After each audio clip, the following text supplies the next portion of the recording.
What's up, everybody? Welcome to IGN Arena Episode 8. Woohoo! We did it. We're here. We made it. We made it. Everyone's back again. Yay. I'm your host, Leah Jackson. I'm here today with Brian Albert. Hello. Mitch Dyer. Yo.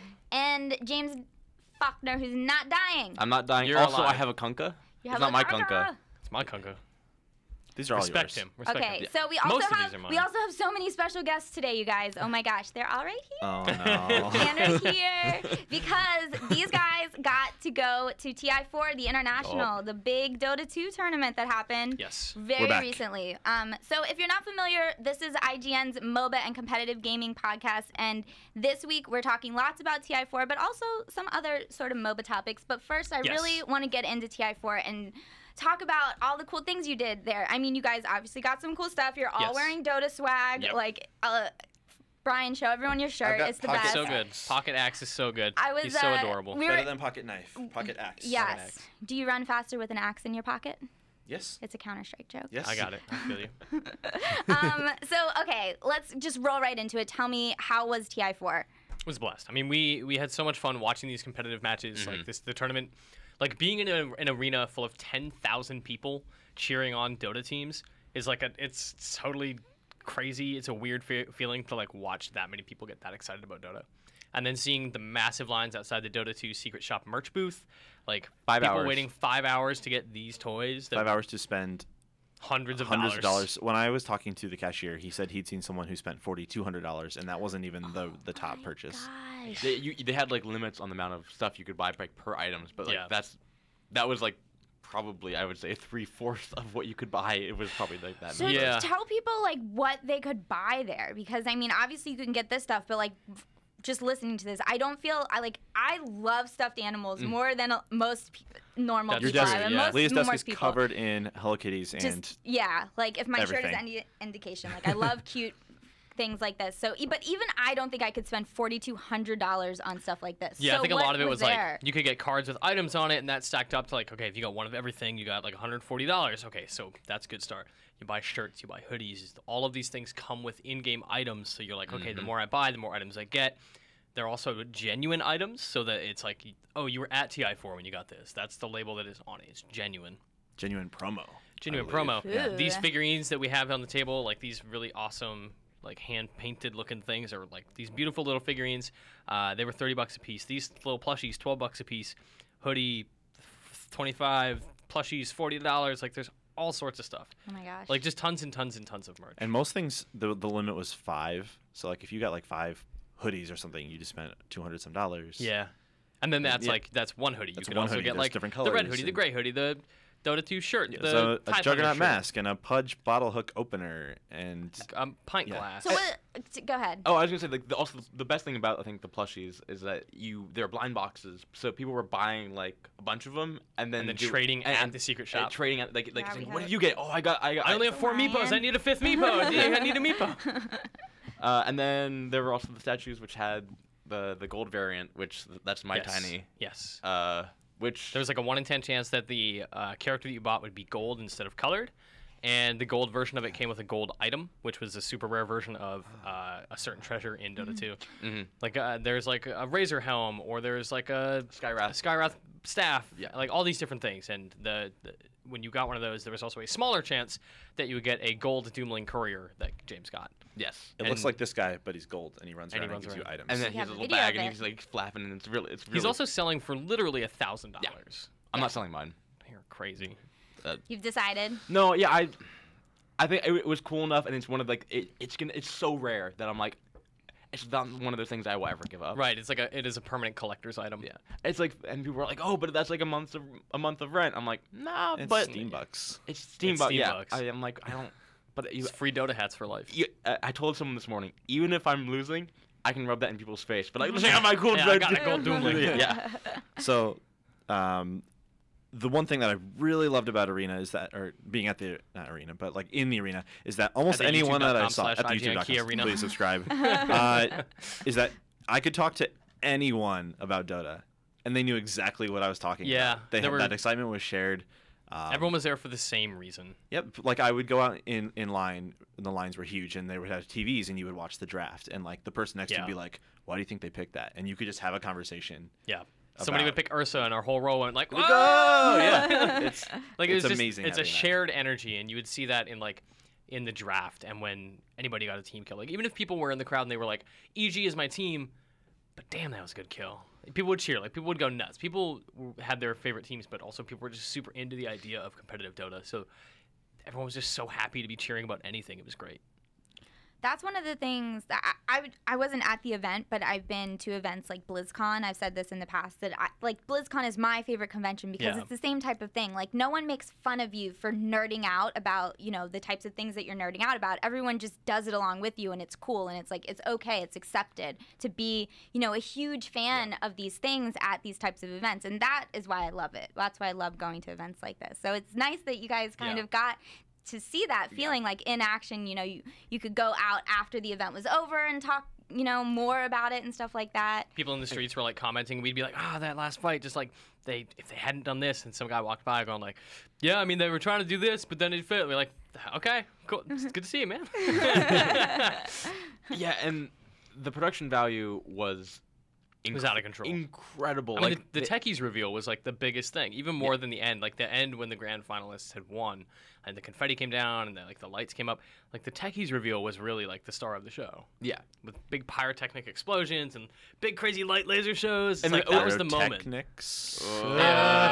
Just catching everyone up if you don't know, techies were a hero in Dota 1. They're these little goblins, and one's pushing the other in like a wheelbarrow thing, and they And there's just this third suicide idiot hanging explode it on back. people, and they drop mines, and they're very cool. The All-Star game was so dumb and so much fun. It was just 10 Dota pros who had just like turned it off. They were just like, all right, we're not serious. This is not competitive Dota anymore. This is just 10 people who probably respect the hell out of each other playing the dumbest game of Dota that I have ever seen. It was amazing. RO2K taking a nap in the booth was Yep. one of my favorite things because Yep. he was just like passed out, and Casey's like, "What are you doing?" And he was just like, "I'm going to sleep later." Yeah, he's just like pretending not to care. Dendy deliberately not getting any kills at all. Tons of people pausing and like making like, "Don't kill me! I got tangos. I'll share tangos. Like I'll share the garbage item with you if you don't kill me." Dendy was buying items and just throwing them He was on the littering outside of his fountain. It was so good. It was really awesome to see the All-Star players having a lot of fun with each other and with Dota. And it's like, okay, this is a really serious competition, and it is like literally life-changing for all of them if they win. But they're also like, it's a video game. Like we're gonna have fun goofing around. There were people for those 10 minutes. Yeah. Instead They weren't of like pro players. professionals, pro They were players. just dudes. Yeah. You should definitely check out. We did a video about like what it's like being there. We went to the workshop and We have videos with everything we're talking about. Actually, like we have a video of the gold doomling. Yep. We have videos of the techie reveal. And what it's like to be there was a video James made. Yeah. And we have all the replays of every single match, including the All-Star match, which you guys Yes. were just talking about. So, yeah, you can find all of our TI coverage on IGN Arena at youtube.com/IGN Arena. You can subscribe. We'll have more Dota videos coming up and more TI videos, more stuff like that on the channel. So it sounds like you guys had a good time, though. TI was a lot of fun. I can't wait to go next year. Yeah, I'm definitely gonna go next year. There's also some back and forth about whether the finals were boring. Like, I don't get that. Everyone's like, We're it was so. still going to talk about Oh, that. okay. We're actually still going to. We're not done talking about TI. We've talked about sort of your time there. We're also going to talk about the actual tournament itself because Yes. it was a big deal. So, but first, I want to talk to Brian one more time because I know this was your first live event. So, what would you sort of rate it? And would you want to go back and compared to watching Dota, how you normally watch it just in the client? Like, what did you think about the live versus? What would I rate it? Yeah, what would you rate it? I'm gonna go with I'll go with a 9. I'll give this a 9. Amazing. This on is the IGN amazing. scale. Okay. Amazing. And this is not any team's faults or whatever. I just wasn't super invested in some of the teams that made it really far. Yeah, I mean the teams And that some we of were my all fan really favorites were cheering out. for, like Liquid came out of nowhere. It's like, wow, yeah, they're like the Cinderella. Like they won in the whatever phase it was. I can't remember. Wild card, yeah. And they were like, wow, Liquid's unstoppable. Maybe they're gonna. No, they're gone. Like that happened with a lot of teams. Like a lot of fan favorites. Cloud9 got knocked out. Navi got knocked out. EG got knocked out. I'm so sad we only got to see 2 Navi. Two Navi games. Yeah. What? Yeah. All the previous champions gone. Like, just Which is gone. really interesting. Yeah. It was a totally different kind of the international. New teams playing new kinds of Dota. It was fascinating.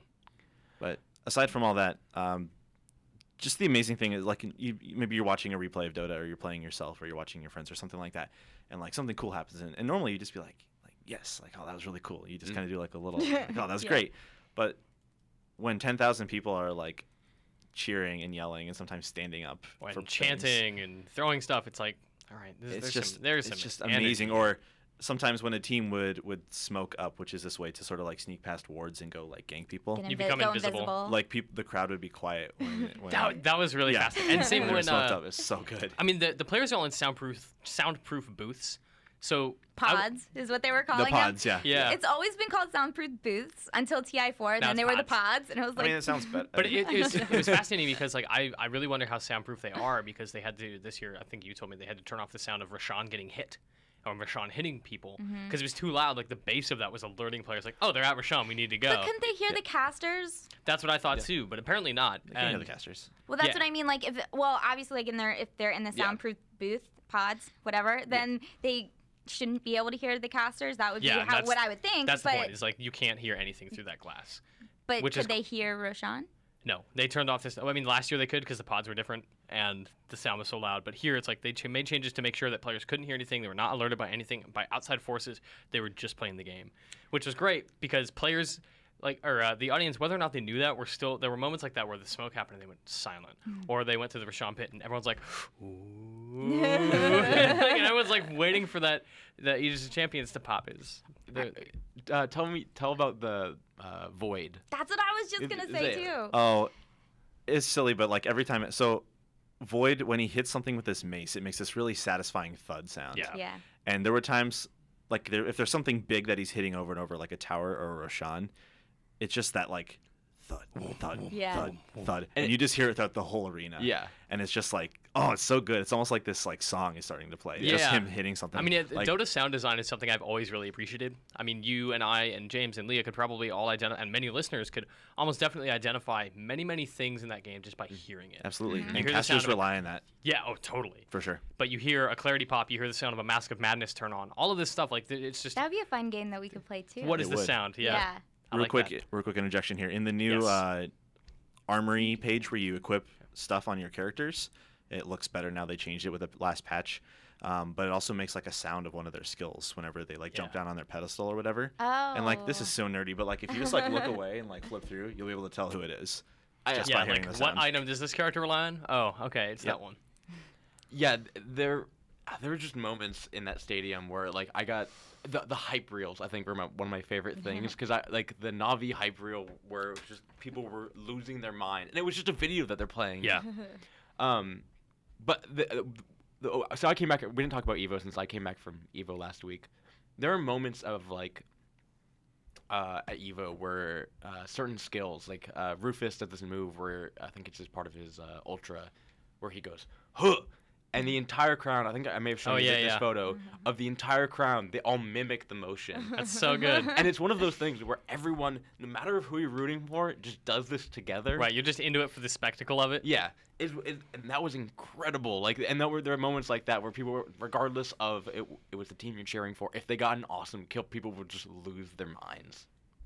That's so awesome. I don't know if you guys got to see it, but there was one interview that was kind of like that Casey Atchison did. Yeah. And it was like she was interviewing some kid who brought his mom. And at the start of the day, the mom was like, oh, what is this? Like, What I is don't this nerd understand. garbage? But then, like, later she caught up with the mom at the end of it. And the mom was totally on board. She loved it. She was like, this is so cool. Like, I can't believe what's going on here. I can't, we kept watching this is security awesome. have the same reaction. Like, this guys who were, like, monitoring the rows and being like, oh, yeah, press is over here, sit down here, you can't come up here. They were all, like, congregating together going, like, how does... They would lean how over the does- how rails does that and work? they asked me like, which one's EG? And Yeah, I was like, yeah. they're in the left pod. Or whatever, you know, like, Yeah, they like just wanted to pay attention. They were trying to figure out Yeah. Dota. Like, it's a weirdly fascinating thing to be at. If you don't know anything about Dota, it's still like, man, people are going nuts over that thing that I don't understand. I want to learn more about that. Also, Toby's excitement is infectious. Yeah. When he starts screaming about things, you're just like, oh, yeah, this is great. You're talking about Toby Wan, the caster. The Toby caster. Dawson. One of the Caster. casters, yeah. Yeah, there was also so around the edge of the arena, each of the teams had their own like box, and they had their logo and this big screen above it. It was, like It was waving basically like the flag, private pretty much. section. Yeah, it's Right. like they had When the- they got knocked out, Oh man, that was so their light. There was a light like behind the screen that you guys couldn't see.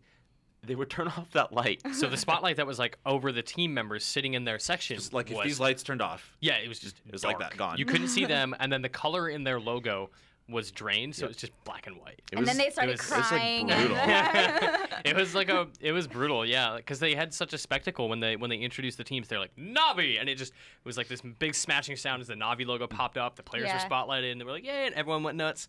And then now it's like, have all the colors gone. You don't get to see them anymore. Like they're out. They're dead to us. Let's talk about that a little bit more because the actual sort of tournament of TI was like still pretty awesome. Yeah. But I think compared to last year's, a little bit underwhelming. I wasn't at this year's, so I'm coming from a strictly like viewer point of view. Sure. But I want to talk about sort of the actual tournament, not the sort of spectacle of it and the merch and all the fun that we had there the matches, and everything. the lineups. Yeah, exactly. Like, you know, the winners, what we thought of that, the teams, that type of stuff, because that's also part of TI. Yeah. Sure. So let's go into that. Brian and I were terrified after Newbie had secured its spot, where it's like, okay, Newbie is the finalist. They will be in the grand finals. And teams started getting knocked out. Brian and I were like, oh my God, what if like Newbie and LGD is the final? Like, what if it's two Chinese teams? Like, Newbie going into TI4 was really boring to watch. They were just not an exciting team. And they were 7 and 8 in group stages. And then they went also. 12 and 3, which is crazy. But, I mean, Chinese Dota, if you don't know, is just a very different pace. It's very slow. It's very psychological, more so than it is based around team fights. That's it's sometimes being proven true and sometimes not. Yeah, I mean, and we saw that with TI4. I mean, the matches, the Newbie Vici final was some of the best Dota I've ever seen. It was. I would say I wasn't super entertained.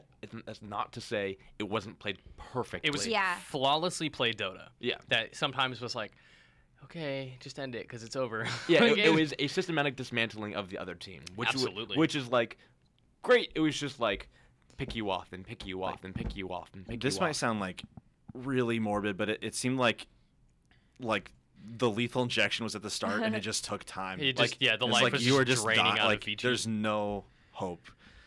And that's not necessarily exciting if you want to watch, you know, everyone loves the big plays and big comebacks and whatever, but it was really good Dota. And I think it's for that reason that a lot of people thought the grand finals were not exciting. It was kind of anticlimactic that like, oh, Vici came in and then they won their first game and it's really exciting. Oh, and then Newbie won. Okay. I don't know. Like, I feel like people just didn't expect Newbie. Newbie came out of nowhere. They were a team that was getting slaughtered in the group stages, and they eventually they came out on top enough to stay in it, and then they suddenly became this unstoppable wrecking ball. Yeah. Like, people were terrified of them. People were very obviously like nervous going into fight Newbie.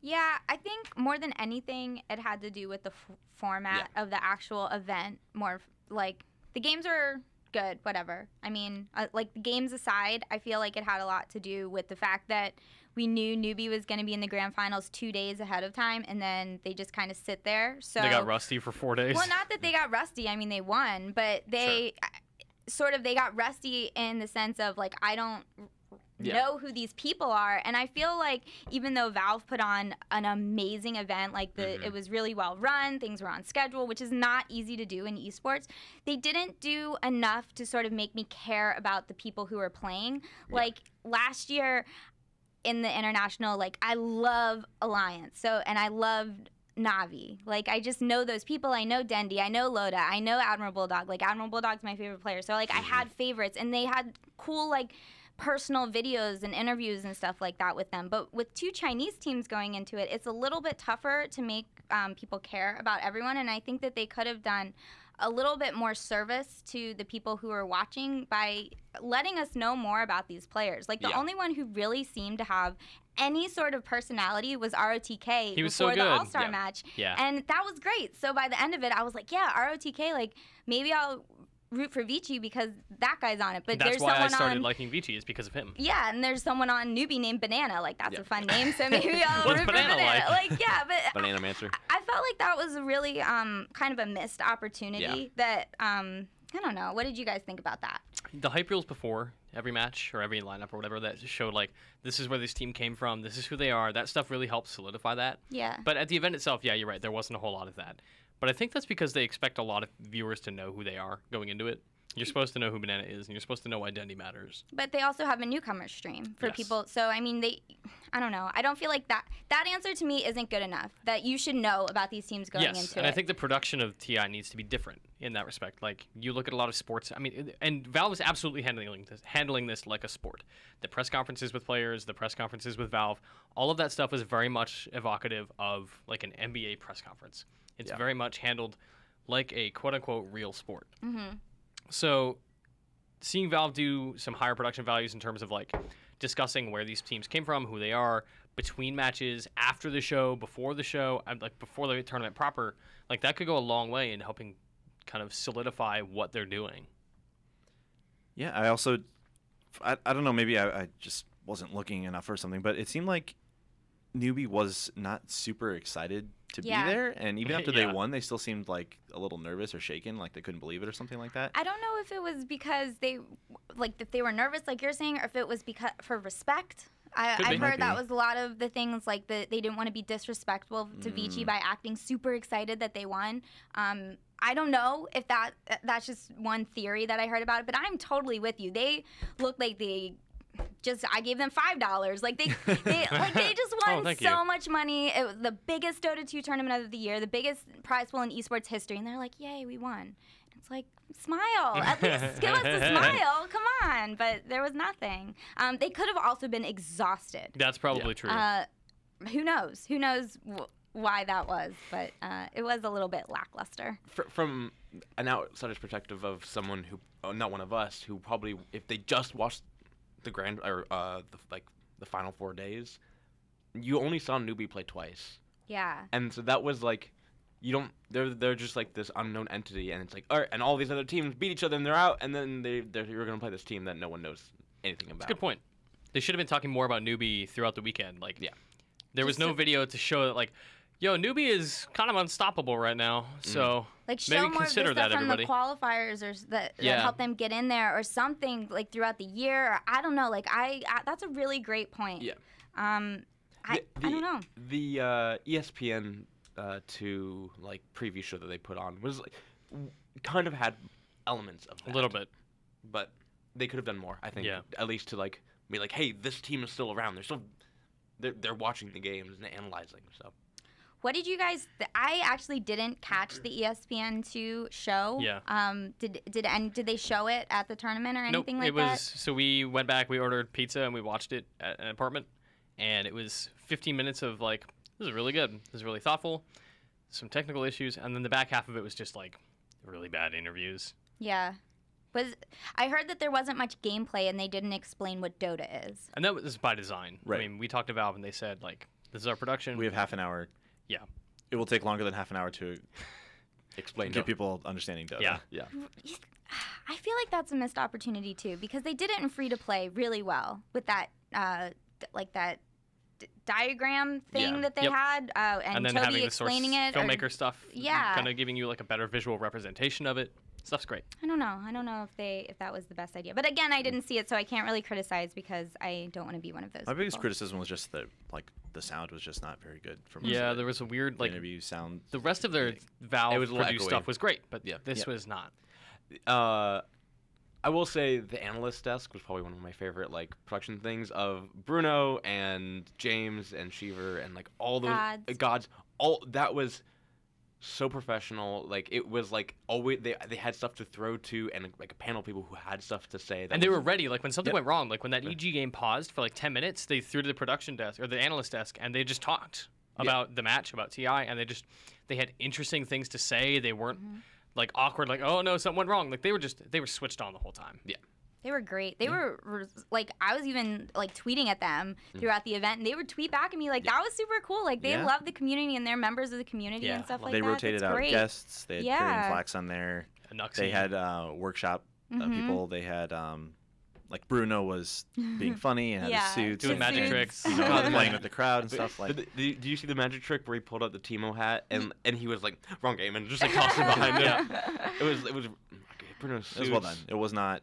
It was never like pandering or anything. How the event was run, like beautiful, like amazing. Like I was saying, everything was on time. They had the timers there. Like you guys were letting me know when a game was about to start, and it would start exactly then. Like that was exciting to me. I've been covering esports for a long time, and that never happens. So that was really encouraging from that perspective. But I mean, it was like clockwork. You're so funny. Mitch is looking at me in the worst way. All right. So overall, it seems like TI was a success. Yeah. Successful Great event. Can't wait for next year. Yeah, I'm going back next year. To get more swag. Yeah. Oh my God. Love it. Everything in here, like from like Dota. section over, is just so Dota-y. This is my this is my favorite piece of swag, by the way. Is this The water bottle? Yeah. It's And a really good water Ramus and bottle. Timo are just like, Yep. aw. So I heard you guys played a lore game. You weren't here for Know Your Lore. I was not here for Well, Know Your Lore. we're gonna play Know Your Lore right Okay. now, James. Hold on. All right. Okay. It's basically just Leah yelling a lot. No, Yeah, so we're changing it this we're week. changing the rules. Leah's a little breaking all the bit. rules.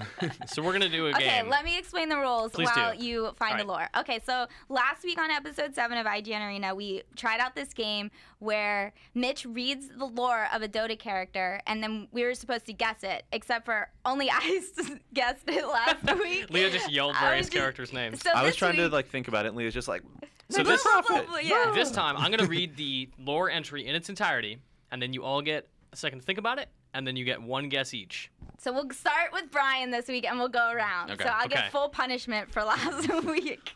Okay, and we'll probably branch out into lead characters eventually, but Yeah, for now, for Dota, now, yes. because I have an app that has that on it, so that's great. Okay. Blank is the demon marauder, an outlaw hellion whom even other demons fear. A cosmic iconoclast, he stole from the demon lords, ignored the codified rights that should have bound his behavior, and broke every law of the 7 infernal regions. What is this lore? For his crimes, he was taught this lesson. Even hell has a hell. This is amazing. A short, brutal trial ensued, with many dead on all sides, and he was finally incarcerated in Foulfell, a hidden dimension where demonkind imprisoned their own. But Foulfell is no normal prison. In this dark mirror of reality, demons are sentenced to gaze eternally into the twisted reflection of their own souls. But instead of suffering, Blank made himself master of his own reflected worst self, a raging, thieving demon of unimaginable power. With his inner beast under sway, he destroyed the fractal prison walls and burst free to turn his terror loose on all creation. Brian Albert. So I have 2 guesses, but I'm just gonna go with Doom. Terrorblade.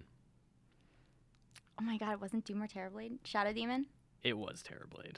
It was Terrorblade. His lore has like the thing about like reflecting upon himself. Yeah. That was which is that his, gave it away. is a skill. And then terror at the end was like, all right, that's it. Yeah. So that was Know Your Lore, Leah. Okay. James. Nice. I was gonna get Good. Shadow Demon. James as is my second one. first time. He's 1-1. Yay! I know. 1-0 rather. I have not read any lore. I know. I think a little bit about League lore, but not much. Interesting. So I don't care. Like I don't care about lore of Dota at all. Like I don't care about the relationships between these characters. I don't care whose family. I don't like. It doesn't matter because even in the context of the fiction, it's like here's the Dire side, here's the Radiant side, and there are Dire heroes and there are Radiant heroes. But you can just can mix play them on up. each And it other's doesn't matter. side. Yeah, Right? Like yeah. there's no. I kind of wish there was a mode which was like a canonical mode where it's like you can only have Dire heroes and you can only have I Radiant think in heroes. old Dota that was a thing. Interesting. I don't quote me on that, but I think Okay. something like that is like ringing some sort of bell Got it. back here. But I'm of the same mind. Like the lore seems like it could be cool in these games, but it's always Yeah. sort of falls to the wayside. And I mean, we got a comic book. Like they did the Secret Shop comic online, and then they made it into a book, which we then like got as a gift at the shop when we bought stuff. And it's like it's fine. It's not interesting enough to like really warrant seeking out or anything. But it's like if you're super into Dota, that's fine. That said, like I don't care about Dota lore. I know a lot about Dota lore. Like I know about a lot of characters just because like I'll go to their page and try to look at their skills. And like, oh, Traxx the Drow Ranger was like a human who was abandoned by, and her family was killed by bandits, and then she was raised by the Drow, and now she's like ashamed of being a human.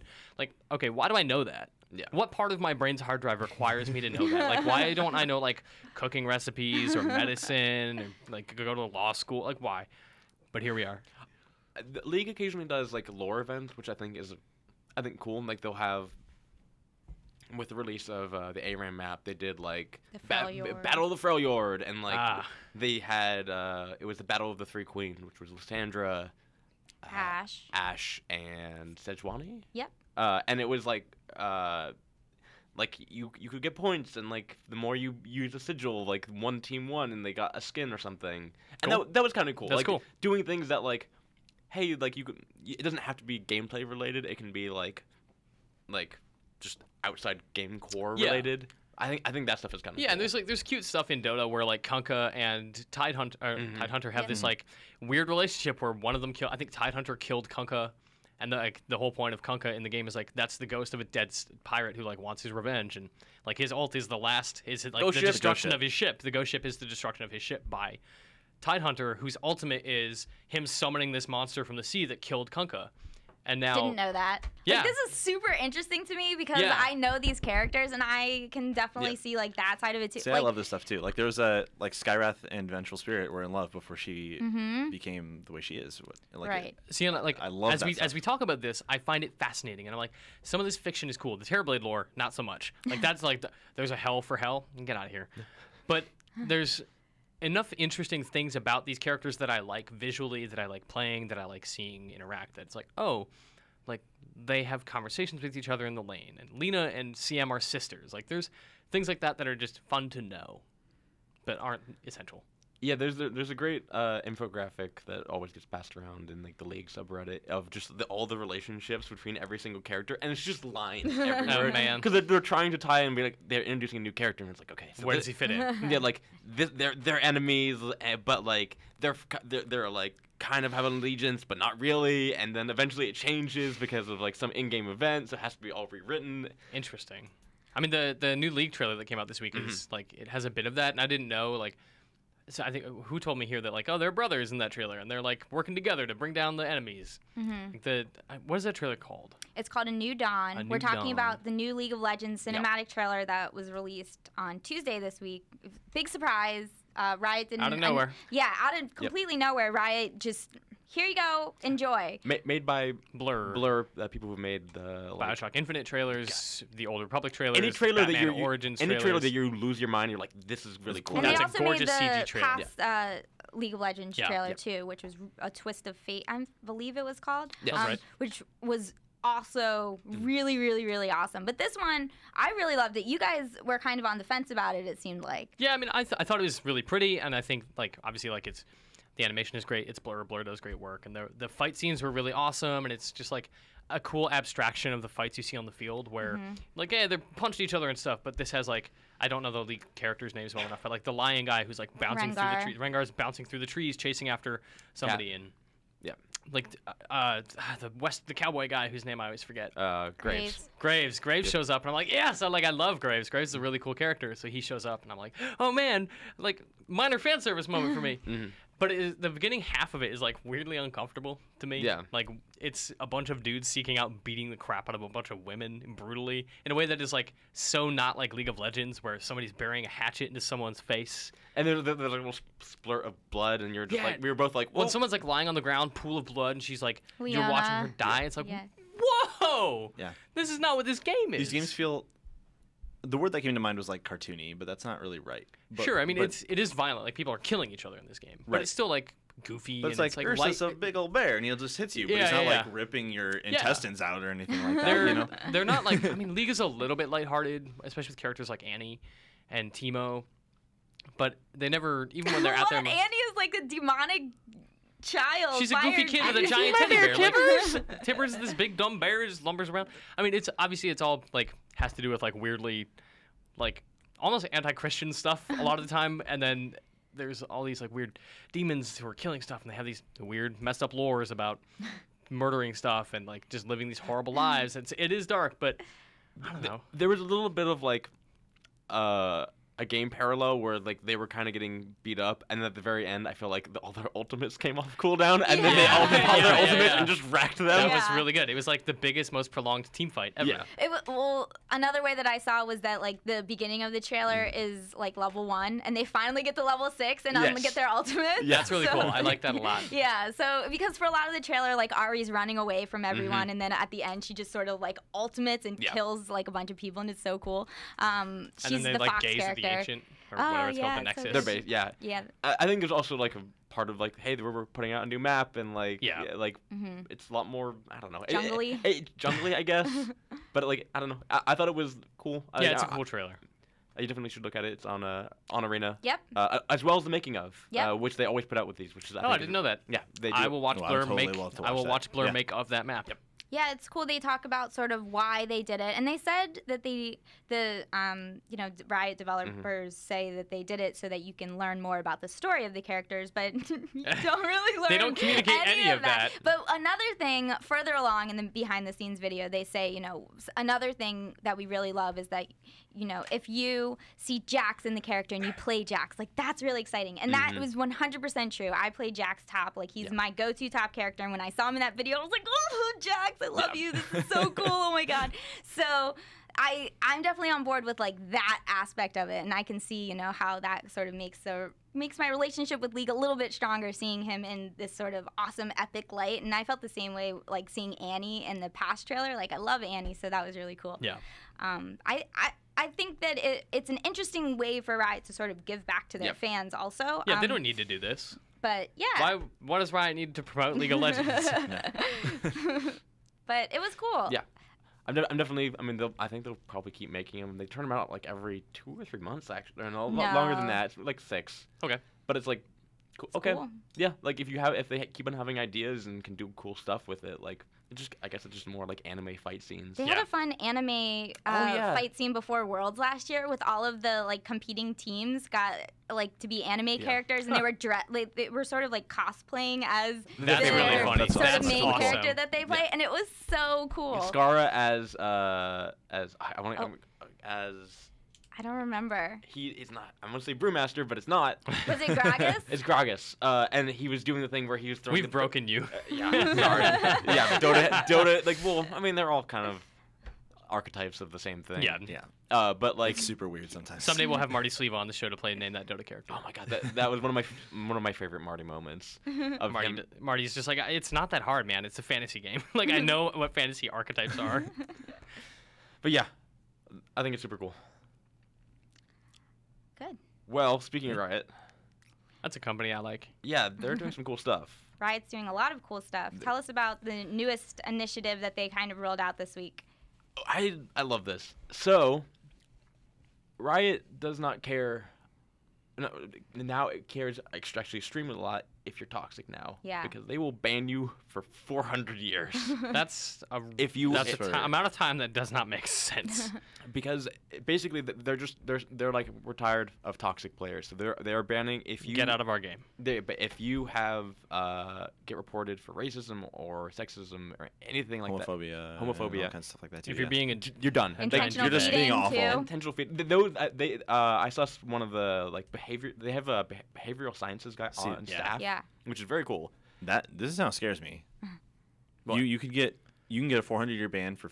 Intentionally feeding. So like just basically running at the tower and I know what it is. It's just like, could that be mistaken? So, like if you say. I mean, I'm sure If you before say, they "Hey, issue you're this before and they issue this." that ban, they're absolutely gonna, like somebody's going to watch that game and they're going to look at the chat log and they're going to look at your deaths and they're going to say, "Huh, this guy has like 70 deaths.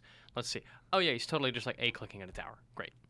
yeah, they specifically said those will not be automated. Those will Okay. have people. Because it's looking pretty at them. easy for the other ones. Like, did this person type that? Yes. Yes. Okay. And they have like I'm totally okay with this. I'm totally okay with them just being like, no, we're not okay with this in our community anymore. And they have extended this a lot of this behavioral stuff. Like it's for the community at large, but they also do it for their pro players. Mm-hmm. This week they have talked about TSM picked up a new support. They got yes, and Nick Allen, who's the head of LCS in terms of like running it, talked about, hey, we hadn't done a behavioral test. Like people were required to, in order to play in LCS to take a behavior test and make sure that they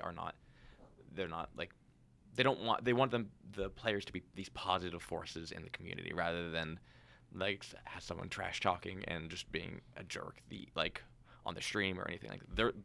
They're like required behavioral standards just like any other sport.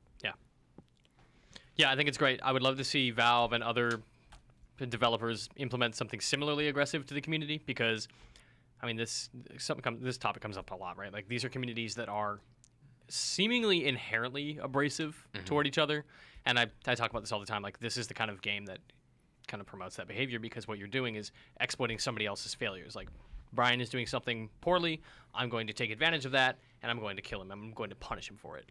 That kind of innately breeds the behavior of, like, suck it. Or someone is exploiting your teammate and their constant suckage is losing the game for you. Yes. Like, it's so easy to get angry. Yeah, it is a game that is built on the idea of doing something that is like, you're going to do something because somebody sucks or you're better than them. Why wouldn't you say that you're better than them? Why wouldn't you make fun of them? Right? Like, it's that kind of thing. So, the fact that they are approaching it in such a way that's like, don't do that, or you're gone for literally forever. Yeah. Yeah, that's great. Yeah, the interviews that they've had with these behavioral sciences guy, it's just like they're constantly doing tests on like how do we make sure that the game basically forwards positive, like keeps on positive energy and like make sure that we're gonna split off these negative players and give them timeouts, and if not, you're just like we don't want them. Like we don't need. It's like less of a business practice and more of a hey, we can retain and I mean it is a business practice because the more people you retain, the more money you make, of course. Of course. But like we don't need that toxic 1%. They do not need it. Yeah, I think that's really smart. I like this. I think that they're also talking about bringing the tribunal back, which is sort of the player. I love the tribunal. The tribunal is basically if you get reported, then you go to the tribunal, or your case goes to the tribunal, and then players can vote as to whether or not you should be banned. And it's a sort of a community-driven way to get the toxicity out of there. I remember hearing about that. Did that go away? It was in there, and I think it broke. I think it was like an actual like technical broken thing. Dang. And then so it wasn't I think a priority for them until recently. But now I think they're bringing it back. But I liked it. I used the tribunal a couple times, not too often. But there wasn't any sort of reward for using it. I thought you got LP. Maybe like I'm not IP. sure. I think you got IP like 100 IP if you did 10 cases per day. Seems like work. It was a little bit of work, but I mean, I guess I didn't do it enough to get the reward. I don't know if I did it either. But I liked it. I like the idea of it, and I like after league games, you can click like honorable opponent or on your friend. Teacher, whatever. Exactly. Yeah. And you can do the same thing in Dota as well. You can sort of commend people, but I think that Riot's on the right track here. Yeah. I think it's smart. I like that they're trying to do their very best to get the toxicity out of the community. It's 100% the number one issue when people talk about MOBAs and why they don't want to play MOBAs or get introduced to them. It's always that the community is toxic. And I can't say like, no, you're wrong, because you're not.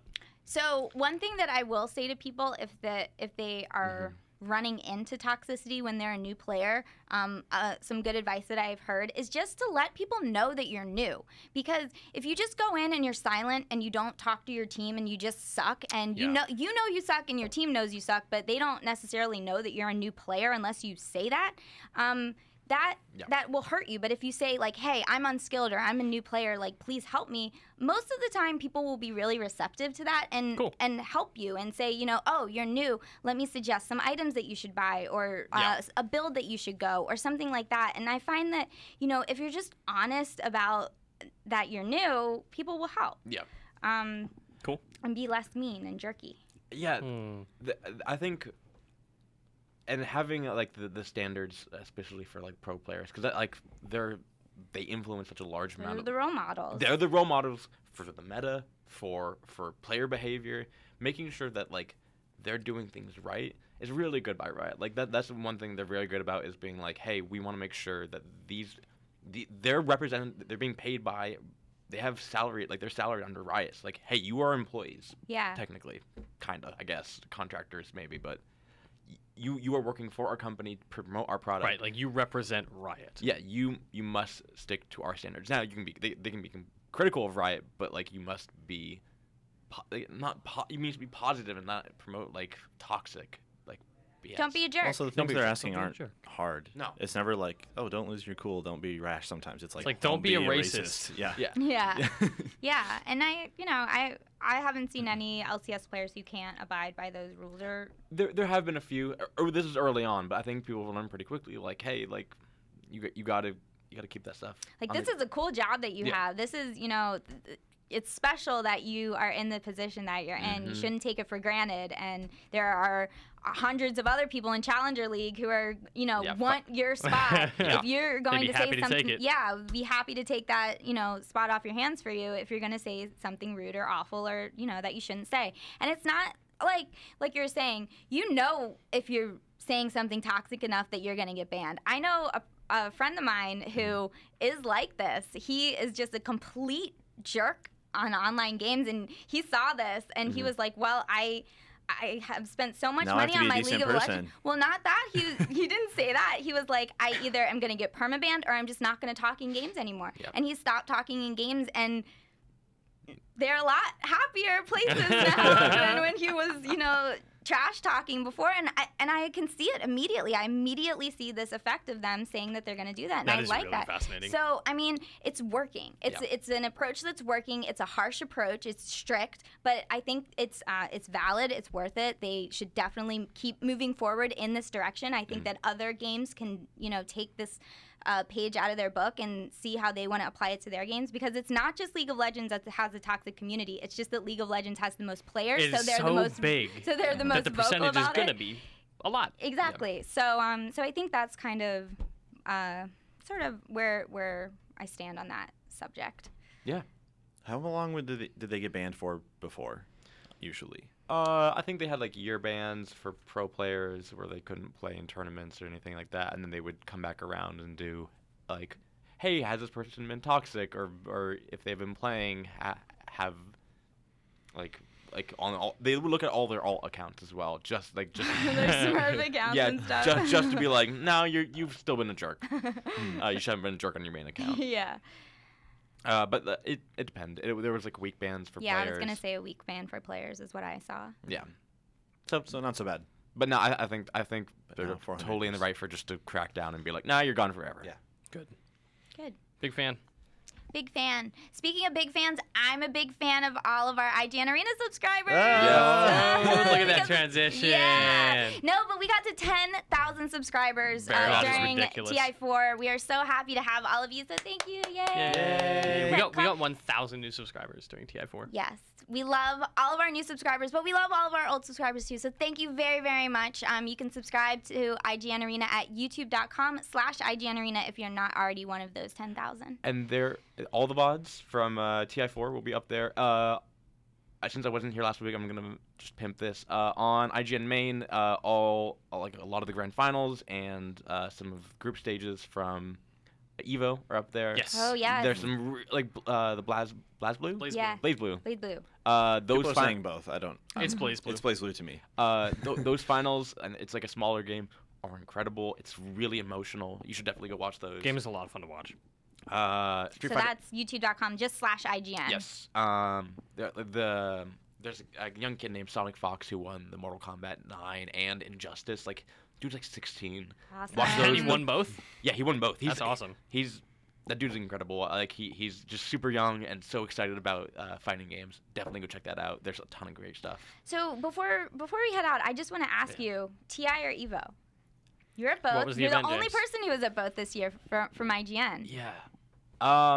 From a game perspective, I really like TI just because it's like it's one game and you just sit and you get like we were running around doing other stuff, but you got to sit and just watch like this progression.